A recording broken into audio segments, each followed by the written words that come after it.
Hi, hello, నమస్తే. Welcome back to our channel. అందరూ ఎలా ఉన్నారండి? నేనైతే చాలా చాలా బాగున్నాను. ఇప్పుడు నేను చెప్పబోయే సినిమా వచ్చేసి 'అత్తగారు కొత్త కోడలు' అండి. ఈ సినిమా అయితే ఇంక ఎంత బాగుంటుందో చెప్పలేమండి. అంత బాగుంటుందన్నమాట. ఫ్యామిలీ ఎంటర్టైనర్ చాలా బాగుంటుంది. ఇందులో మెయిన్ రోల్ అత్తగారుగా సూర్యకాంతమ్మ గారు చేశారు. అలాగే కృష్ణ గారు, విజయ నిర్మల గారు, జయంతి గారు, హరినాథ్ గారు, అలాగే సత్యనారాయణ గారు, సాక్షి రంగారావు గారు చాలా చాలా బాగా చేశారండి. చాలా బాగుంటుంది ఈ సినిమా అయితే. ఇందులో మెయిన్ క్యారెక్టర్ అత్తగారు కోడళ్ళకి అస్సలు విలువ ఇవ్వకుండా కొంచెం కఠినంగా చూస్తూ ఉంటారనమాట. డబ్బు ఉన్న కోడల్ని ఒకలాగా, డబ్బు లేని కోడల్ని ఒకలాగా అలా చూస్తుంటారనమాట. అయినా సరే ఆ కోడళ్ళు మాత్రం అత్తగారిని చాలా గౌరవంగా చూస్తుంటారు.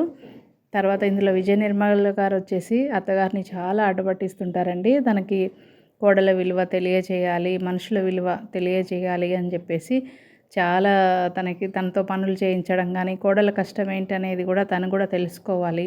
ఒకప్పుడు తను కూడా కోడలే కదా అని చెప్పి చాలా తెలియజేస్తూ ఉంటారనమాట ఇందులో. చాలా బాగుంటుందండి సినిమా వచ్చేసి. కుటుంబంలో ముగ్గురు కోడళ్ళు, ముగ్గురు కొడుకులు, అలాగే కూతురు అలా ఉంటే అసలు ఎలా ఉంటుంది ఆ స్టోరీ అంతా ఎంత బాగుంటుందో. మన ఇంట్లో జరిగేలాగే న్యాచురల్గా తీస్తారండి. చాలా బాగుంటుంది. ఇందులో సూర్యకాంతమ్మ కూతురిగా రమాప్రభ గారు చేశారు. రమాప్రభను కట్నం ఇవ్వకుండా ఇంట్లోనే ఉంచుకుంటారనమాట. పెళ్ళి అయిన తర్వాత కూడా రాజుబాబు గారు రమాప్రభ హస్బెండ్గా చేస్తారు. చాలా వాళ్ళిద్దరి మధ్య జరిగే ఫన్నీ సీన్స్ కూడా చాలా బాగుంటాయండి. తర్వాత లాస్ట్లో ఏమైంది ఏంటి ఎట్లా అనేది ఈ సినిమా చూస్తే తెలుస్తుంది. చాలా బాగుంటుందండి ఈ సినిమా వచ్చేసి. ఎవరైనా చూడకుండా ఉంటే చూడండి. అత్తగారు కొత్త కోడలు ఈ సినిమా చాలా చాలా బాగుంటుందండి. ఇందులో వచ్చేసి మెయిన్గా సత్యనారాయణ గారు కుటుంబం కోసం ఎంతో కష్టపడుతూ ఉంటారండి. కుటుంబ పరువు కోసం చాలా కష్టం చేస్తుంటారు. పొలం అంటే ఆయనకు అమితమైన ప్రేమ అన్నమాట. చాలా బాగా చేశారండి. అసలు ఒక ఫ్యామిలీలో ఇలాగ ఒక పెద్ద కొడుకు బాధ్యతగా ఉంటే కుటుంబం అనేది ఏ విధంగా ఉంటుందనేది చాలా బాగా చూపించారండి. బయట వాళ్ళు వచ్చి పొలాలు కానీ అవన్నీ కూడా ఆక్రమించుకోవాలని చూసినా సరే ఆయన చాలా కష్టం మీద పొలాన్ని నిలబెట్టుకుంటారు. చాలా బాగా చేశారండి సత్యనారాయణ గారు అయితే ఈ సినిమాలో.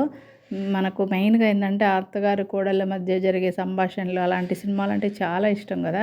ఈ సినిమా కూడా చాలా బాగుంటుంది చూడండి. విజయ నిర్మల గారు, సూర్యకాంతమ్మ గారు అయితే ఇంకా చాలా బాగా చేశారండి. తను కృష్ణుడు భక్తురాలిగా అలా నాటకం ఆడుతుంది అనమాట వచ్చి. తను చాలా బాగా చేశారండి. తర్వాత ఇదంతా నాటకం అని తెలిసి సూర్యకాంతమ్మ గారు, విజయ నిర్మల గారు ఇద్దరు గొడవ పడే సన్నివేశం అయితే చాలా బాగుంటుంది అనమాట. ఫైటింగ్ చేసుకుంటారు ఇద్దరు. అందులో మధ్యలో కృష్ణ ఎంటర్ అయిపోయి గొడవ ఆపాలని చూస్తుంటారు. అది చాలా బాగుంటుందండి ఆ సీన్స్. అల్లు రామలింగయ్య గారు కూడా ఉంటారు. అది విజయ నిర్మల గారి తండ్రిగా చేశారు అందులో. చాలా చాలా బాగుంటుందండి సినిమా. తప్పకుండా మిస్ అవ్వకుండా చూడండి.